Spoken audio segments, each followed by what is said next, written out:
This is the day, this is the day that the Lord has made. Hello, YouTubers. Today we're going to be doing a cooking vlog, and we're going to be cooking Greek spaghetti, and then I'm going to also do homemade, buttery, wonderfully tasty lemon bars. So stay tuned. We'll see you in a moment. Bye.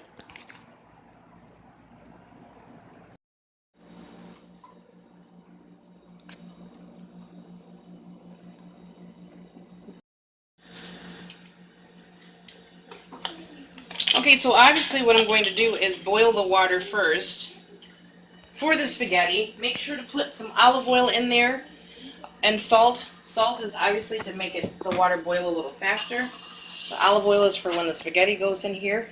It'll keep the spaghetti from clumping up. And then, second step is, again, it's up to you if you want to keep the skin portions of it, or if you just want to cut the skin off. I try to put it all together. It just tastes better that way.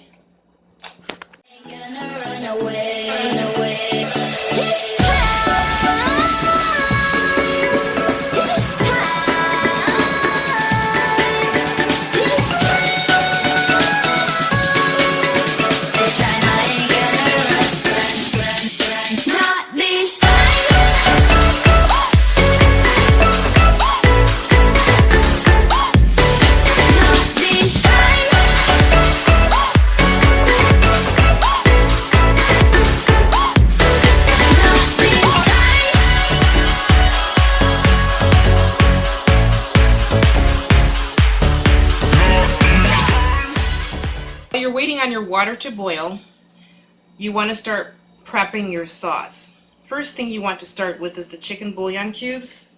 You're going to need about probably 2 to 3 of them. 4 is the absolute max because chicken bouillon has a lot of salt in it, so you don't want your spaghetti and your sauce to be salty. And then you'll go ahead and take the butter while you're with your chicken bouillon cubes. You want to put those in the microwave, and then we'll start slicing the butter up.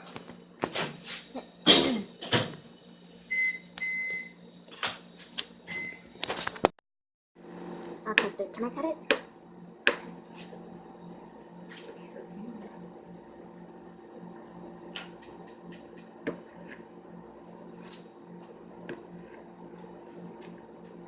Dear Dad. Awesome. Is that good? Yeah. And this is what it should look like. Now, while you're waiting on your bouillon to melt in the water in the microwave, you're going to want to start getting your ingredients together for the sauce. And for the sauce we use olive oil,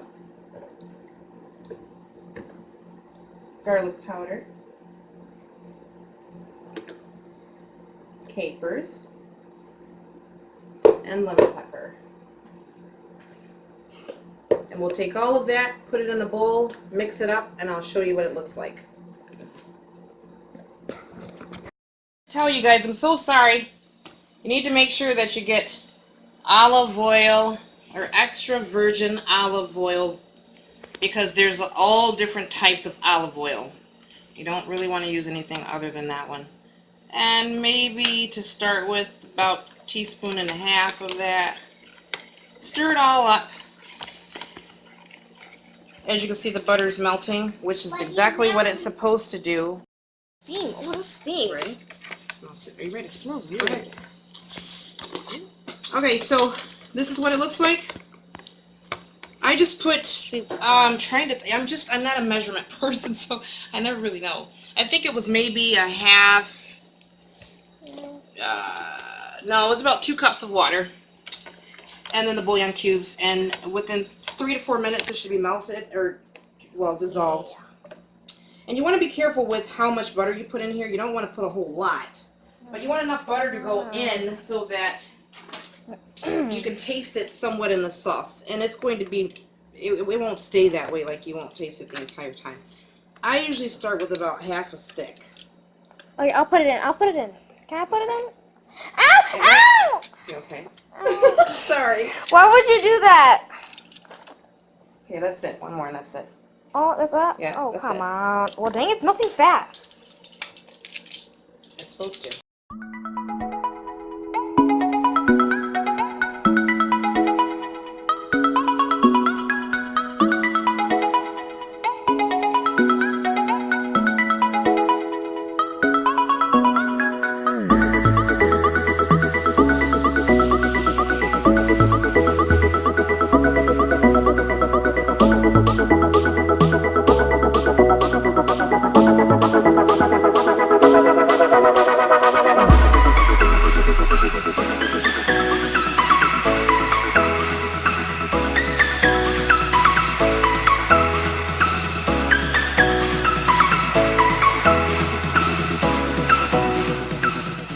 Pasta al dente, which means to the tooth in Italian.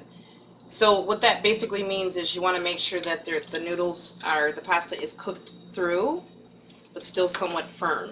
Meaning, just make sure it's not mushy because nobody wants baby food. And that's exactly what it is. And then we drain the pasta. We drain the pasta. We drain the pasta. Ooh, ooh, exciting. Hot, hot. Here comes the best part. I usually rinse, and I think I said this before, but for anybody that's new or anyone who has not seen my lemon butter chicken. Oh no, I got it all wait! Because of the steam. Oh. I'm gonna clean this up. I always rinse the pasta in cold water. Cool water, cold water. Cold water, cold water. So that it's cold enough to the touch. And side note We here, don't want cold pasta. it's not going to be cold, honey. We put it in the oven to bake it. But here's a side note. You need to add feta cheese, parsley, tomatoes. That's weird. Honey, I'm trying to explain it to him. Sorry. Feta cheese, parsley, tomato, and olives. That's really the whole Greek portion of it. And please make sure you wash your hands before you do this. That's just gross. Yeah, but I've washed my hands. So. I know. It's my little kitchen helper. Then after that's done, what I like to do, because it's a bigger pot and it obviously holds more, is I will take the pasta, put it back in the pot. Then I take the chicken, and we mix in the chicken.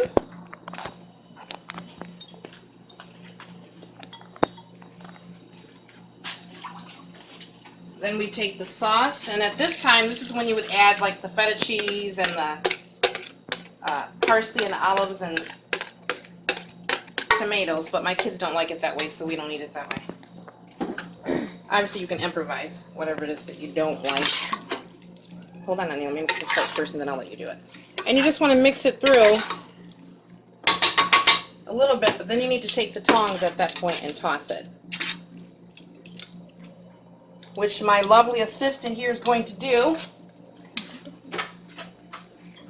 Toss away, darling. Toss away. So then, after it's tossed all the way through,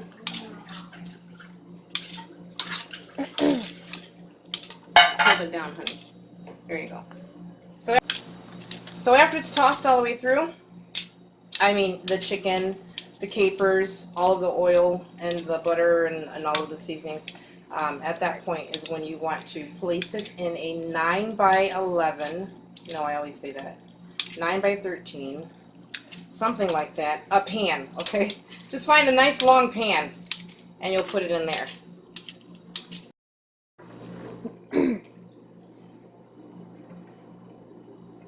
Woohoo! Yummy, yum, yum!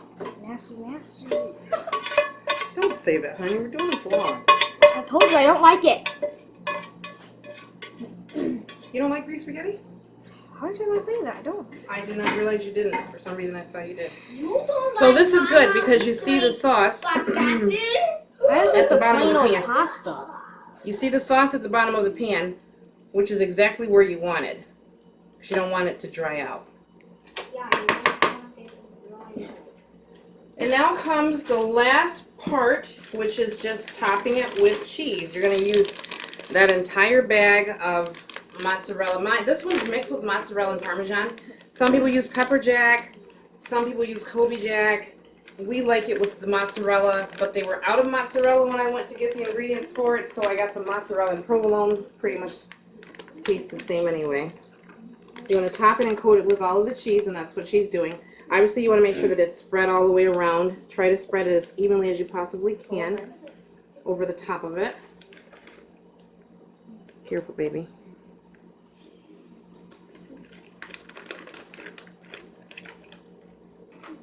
There you go. So you spread it like that.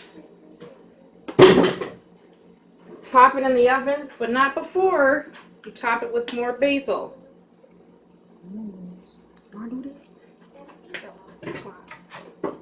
And then we're going to pop it in the oven. Temperature should be about 375. It's nasty. And we're going to pop it in the oven at 35 to 40 minutes. It just depends on how long it takes it to brown.